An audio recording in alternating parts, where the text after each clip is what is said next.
les enfants et bienvenue pour notre pause caté. Prions ensemble au nom du Père et du Fils et du Saint-Esprit. Amen.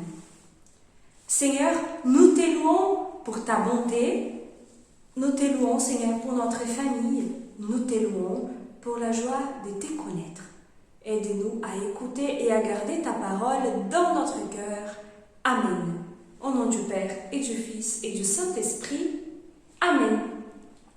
Les enfants, dans notre dernière pause caté, nous avons découvert ensemble la vie et la vocation d'Abraham, qui est devenu le père d'un grand peuple, les Hébreux, le père des croyants. Des années plus tard, ce peuple est devenu esclave en terre étrangère. Le peuple est devenu malheureux, maltraité par le roi des Égyptiens, qu'on le nommait Pharaon. De peur que le peuple hébreu devienne trop nombreux, alors le roi, Pharaon, décide de tuer tous les garçons qui naîtront chez les Hébreux. Vous voyez les enfants, quel drame! Et qu'est-ce que Dieu va faire devant cette menace? Il n'abandonne pas son projet d'amour, il ne désiste pas de ce peuple qu'il aime tant. Une femme, parmi le peuple, donne naissance à un beau garçon. Et essayant de sauver son fils de la menace de Pharaon, elle a une idée. Elle prépare une corbeille et met le petit garçon dans cette corbeille et le met au bord du fleuve pour que la fille de Pharaon, qui venait souvent se baigner, peut-être puisse trouver cette corbeille. Et alors, vous imaginez, la providence s'est faite. La fille du Pharaon trouve cette corbeille avec ses bébés. Elle le trouve beau, elle a pitié de lui et elle la prend chez soi. Elle va le nommer Moïse, que cela veut dire sauver des eaux. Alors, Moïse, il grandit dans le palais comme un roi auprès des Égyptiens. Mais il savait qu'il appartenait au peuple hébreu. Et en grandissant, il voit que ses frères, les Hébreux, étaient maltraités par Pharaon. Cela lui rend triste. Et un jour en particulier, il voit un Égyptien frapper un Hébreu. Il ne peut pas supporter. Il va frapper l'Égyptien jusqu'à le tuer. Cela a des conséquences. À cause de son comportement, il est obligé de partir. Il part au désert. Il essaye d'oublier ce qu'il a fait. Et il va se marier, et il devient papa. Mais Dieu n'oublie pas son projet. Dieu a un projet pour Moïse. Il veut compter sur Moïse. Et un jour qu'il gardait son troupeau, Dieu va se manifester à Moïse. Dieu va lui parler. Écoutons ensemble ce que Dieu va lui dire. Alors nous pouvons prendre notre Bible pour lire la parole de Dieu. Et la vocation de Moïse se trouve dans le 12e livre de la Bible, le livre de l'Exode, dans le chapitre 3, versets de 1 à 15. Et c'est là que nous allons écouter cette histoire du peuple qui va être délivré de l'Égypte, qui va sortir de l'Égypte. Écoutons ensemble. Moïse gardait le troupeau de son beau-père Jéthro, prêtre de Madian.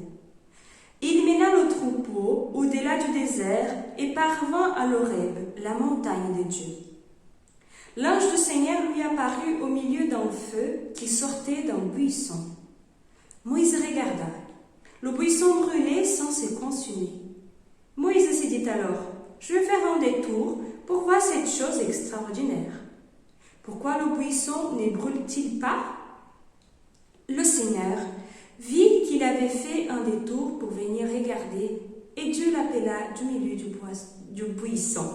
« Moïse, Moïse !» Il dit, « Me voici. » Dieu dit alors, « N'approche pas d'ici, retire tes sandales, car le lieu que foulent tes pieds est une terre sainte. Je suis le Dieu de ton père, Dieu d'Abraham, Dieu d'Isaac, Dieu de Jacob. » Moïse se voila le visage, car il craignait de porter son regard sur Dieu. Le Seigneur dit à Moïse, « J'ai vu, oui, j'ai vu la misère de mon peuple qui est en Égypte, et j'ai entendu ses cris sous les coups des chefs des corvées.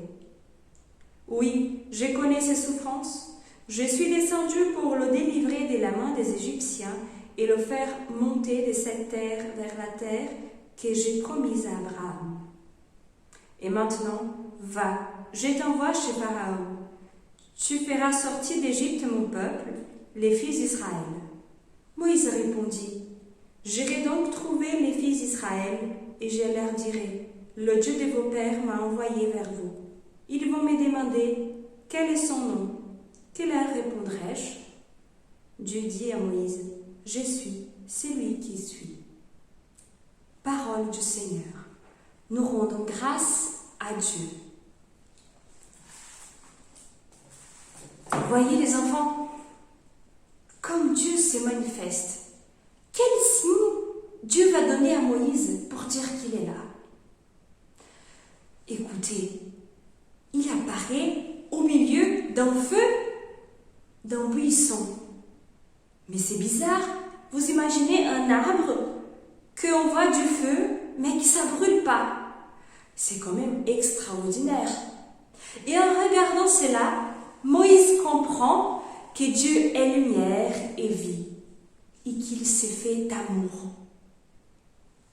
Dieu va appeler Moïse par son nom, personnellement. Ça va toucher Moïse. Et qu'est-ce que Moïse va faire? Il va répondre, « Me voici ». Moïse se tient tout petit devant Dieu. C'est pour ça qu'il va couvrir sa tête, il va enlever ses sandales, il va se mettre dans une position d'écoute, pour écouter Dieu, pour mettre à sa disposition. Et qu'est-ce que Dieu va lui dire? Dieu va révéler à Moïse son projet d'amour. Dieu va lui dire qu'il a confiance en lui et qu'il a besoin d'aller aider son peuple qui est prisonnier en Égypte. Moïse a peur. Il se souvient que quand il était en Égypte, il avait du mal à se faire comprendre par le pharaon, par les Égyptiens et par même ses frères. Dis donc, il essaie de négocier avec Dieu, de dire non, mais ça ne marche pas. Voyez les enfants, par son nom, Dieu veut nous révéler quelque chose. Il va dire son nom, je suis celui qui suis. Cela veut dire que Dieu est proche de nous, qu'il est avec nous. Moïse a compris que Dieu est vraiment avec son peuple. Il lui fait confiance, il va pouvoir accomplir sa mission. Avec la force de Dieu, il va retrouver Pharaon et sortir son peuple d'Égypte. Bon les enfants, avec Moïse, aujourd'hui, nous avons appris comment nous tenir devant la présence de Dieu. Nous venons vers Dieu avec simplicité, avec humilité, en se faisant tout petit, en lui faisant confiance, en lui disant ce que nous avons fait des bons et des moins bons dans notre passé, hier, avant-hier, pour que Dieu puisse nous aimer. Une autre chose que nous pouvons apprendre avec Moïse, c'est que après avoir retrouvé ces dieux qui s'y révèlent à nous, nous sommes appelés à aller à la rencontre de nos frères et sœurs. Alors, ne perdons pas le temps d'aimer ce qui nous entoure.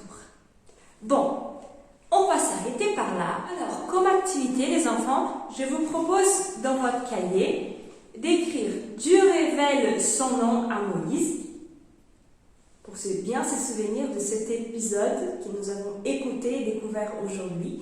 Vous allez dessiner un buisson, vous voyez, un petit arbre, mais la différence, c'est que ses feuilles sont rouges. Pourquoi? Parce que nous avons bien entendu qu'il y avait un feu, mais qui ne consumait pas le buisson, ça ne prenait pas le feu. Donc cela signifie la présence de Dieu. Et vous allez écrire « Je suis Dieu, entre parenthèses, et je suis avec toi ». Pourquoi? Parce que quand Dieu a révélé son nom, il a dit « Je suis celui qui suis ». on sous-entend Dieu. Voilà. Et vous faites ça bien beau en se souvenant de ce Dieu qui est toujours avec nous. Je vous souhaite une bonne continuation. Que Dieu vous bénisse et vous garde. À très bientôt.